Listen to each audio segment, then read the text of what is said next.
One TV theme song from the 1970s was so catchy that kids would rush home from school just to hear it. But here's what most people don't know. That same song almost got the show canceled because network executives called it too weird for television. Life's sweetest reward. And the story behind which song I'm talking about will absolutely blow your mind. Today, I'm counting down the 10 TV theme songs that define childhood for an entire generation. The musical masterpieces that could make you drop your homework faster than a hot potato. 9, 10, 11 o'clock, 12 o'clock, a rock, we're going to rock around the clock tonight. Play the glad song, join me, hon. These weren't just songs. They were basically Pavlovian triggers that turned normal kids into couch potatoes. From Saturday morning cartoons to primetime classics, these themes are burned into the memory of every 70s kid. Let's dive in.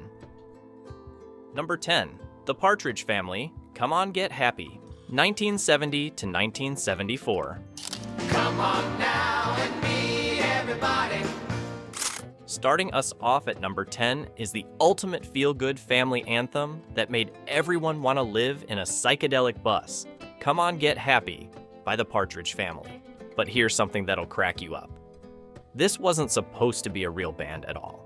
The show was basically corporate America saying, hey, the monkeys made money, let's do that, but with more family dysfunction.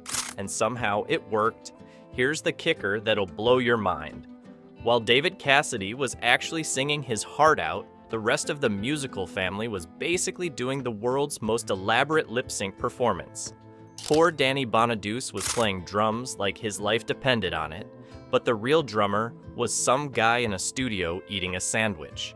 The song became such a hit that it proved something important. Sometimes the best way to sell records is to pretend you're a family band while driving around in a bus that looks like it was painted by someone having a very colorful fever dream. Number 9, The Brady Bunch, The Brady Bunch theme, 1969 to 1974. The Brady Bunch, the Brady Bunch.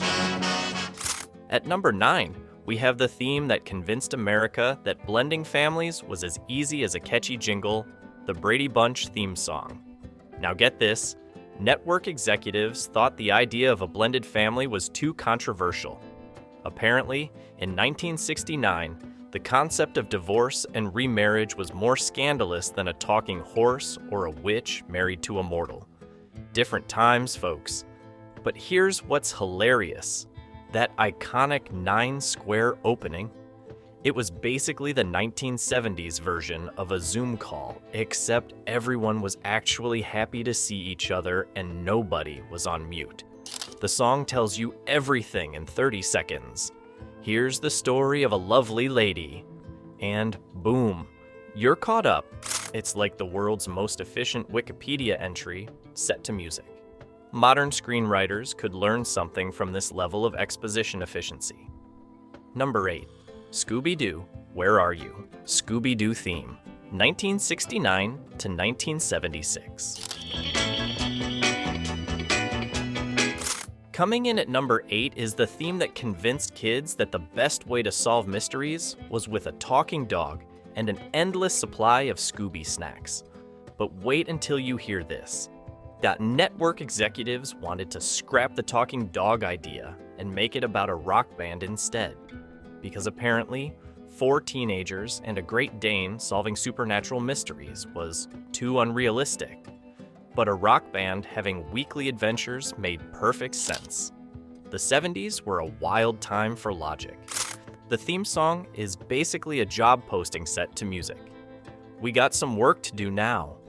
And that work apparently involves running away from monsters while your dog eats everything in sight. It's the most honest employment advertisement ever written. They had to shorten the original theme because kids' attention spans were too short. Even in the 70s, they knew that if you couldn't hook a kid in 30 seconds, you'd lose them to whatever shiny object was nearby. Number 7, The Flintstones. Meet the Flintstones, 1960 to 1966, but huge in 70s reruns. Flintstones, meet the Flintstones, they're the modern Stone Age family. At number 7, we have the theme that made the Stone Age look like a suburban paradise. Meet the Flintstones. Here's something that'll make you laugh. This wasn't even the original theme song. For 2 whole seasons, they just used instrumental music, probably because someone thought, you know what this cartoon about cavemen needs? Less singing. But when they finally added lyrics, they created the most optimistic portrayal of prehistoric life ever. According to this song, the Stone Age was basically 1960s suburbia, but with dinosaurs as appliances. Because nothing says modern convenience like a woolly mammoth vacuum cleaner. The song promised viewers they'd have a gay old time, which meant something completely different back then. It was basically the Stone Age equivalent of YOLO, except with more rocks and fewer smartphones. But here's something most people don't realize. There's a connection between this song and our number 1 theme that involves a surprising collaboration you'd never expect. Number 6, The Odd Couple. The Odd Couple theme, 1970 to 1975. On November 13th, Felix Unger was asked to remove himself from his place of residence. At number 6, we have the sophisticated jazz number that made living with a slob seem almost romantic. The Odd Couple theme. This one's different because it doesn't have lyrics, which was probably smart. Can you imagine trying to rhyme Felix with neurotic cleaning obsession? The instrumental perfectly captures the chaos of 2 grown men who probably shouldn't be allowed to live together without adult supervision.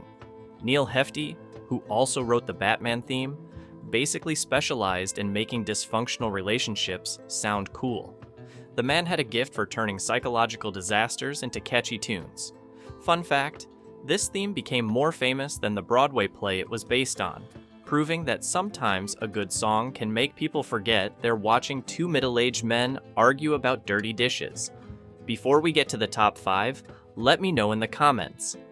Which TV theme song instantly takes you back to being a kid in the 70s? Is there one we missed that you think deserves to be on this list? And hey, if you're enjoying this trip down memory lane, give this video a like and subscribe to help out the YouTube algorithm. It'll help us keep doing what we love, bringing you nostalgia. Next, what I'm about to reveal about our top 3 songs will change how you think about 70s television forever. Number 5, The Mary Tyler Moore Show. Love is All Around, 1970 to 1977. This world is awfully big, girl, this time you're all alone. Taking the number 5 spot is the empowering anthem that made every woman want to throw her hat in the air and move to Minneapolis. Love is All Around. But here's the hilarious part. Network executives thought the lyrics, "You're gonna make it after all," were too feminist. Apparently, suggesting that a woman could succeed on her own was radical thinking in 1970. The bar was set pretty low back then. Mary Tyler Moore had to fight to keep this theme song, which is ironic because fighting for what you want is exactly what the song was about. It's like the theme song was predicting its own controversy. The song was written by a member of Buddy Holly's band, proving that even rock and roll legends knew how to write a good TV jingle. When Mary throws that hat in the air, she's not just celebrating. She's basically giving the finger to every executive who said women couldn't carry a show. Number 4, Happy Days. Happy Days theme, 1974 to 1984. 9, 10, 11 o'clock, 12 o'clock, a rock, we're going to rock around the clock tonight. Hey, glad Fred's on. Join me, hon. At number 4, we have the song that made everyone nostalgic for a decade they probably never lived through. The Happy Days theme. Here's where it gets funny. They actually had 2 different theme songs. First, they used Rock Around the Clock, which made sense since the show was set in the 50s. But then someone said, you know what? Let's write our own song about how great the past was, which is peak 1970s logic. The new theme song became a top 5 hit, proving that Americans in the 70s were so ready to escape reality that they'd buy a song about escaping to a different decade entirely. It's nostalgia inception. But here's what's really wild. This song was so successful that it influenced how our number 1 theme was created, and the connection involves a surprising musical collaboration that changed television history. Number 3, The Jeffersons, Moving On Up, 1975 to 1985. Moving on up to the side. Coming in at number 3 is the ultimate success anthem that made climbing the social ladder sound like a dance party. Moving on up, here's the wild part.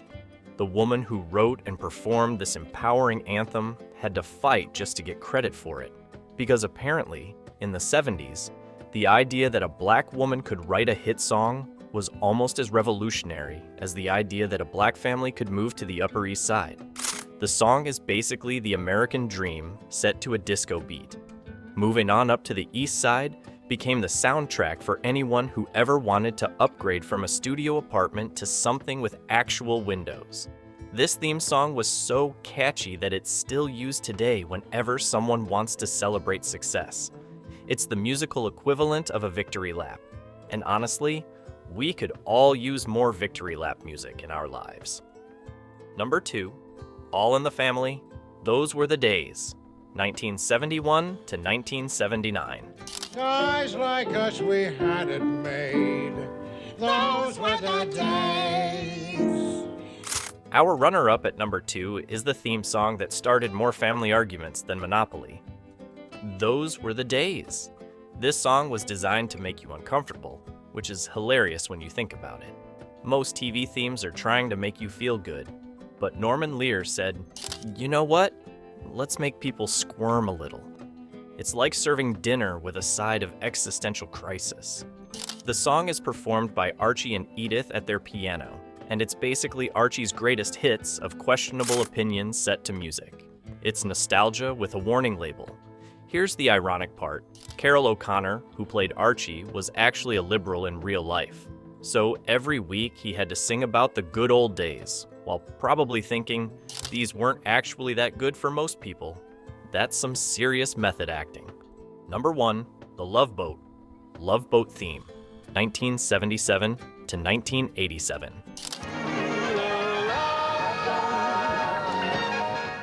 And finally, taking the number 1 spot is the theme that I promised would shock you. The Love Boat theme. And here's the story that almost never happened. This show was nearly canceled after 1 episode because executives thought it was too cheesy. Too cheesy? It was a show about finding love on a boat with a crew that included a bartender who gave relationship advice. Of course it was cheesy. That was the point. But then that theme song started playing everywhere, and suddenly everyone was humming along. Love, exciting and new, became the unofficial anthem of anyone who'd ever wanted to escape their problems by sailing away to international waters. The song literally boosted the cruise industry.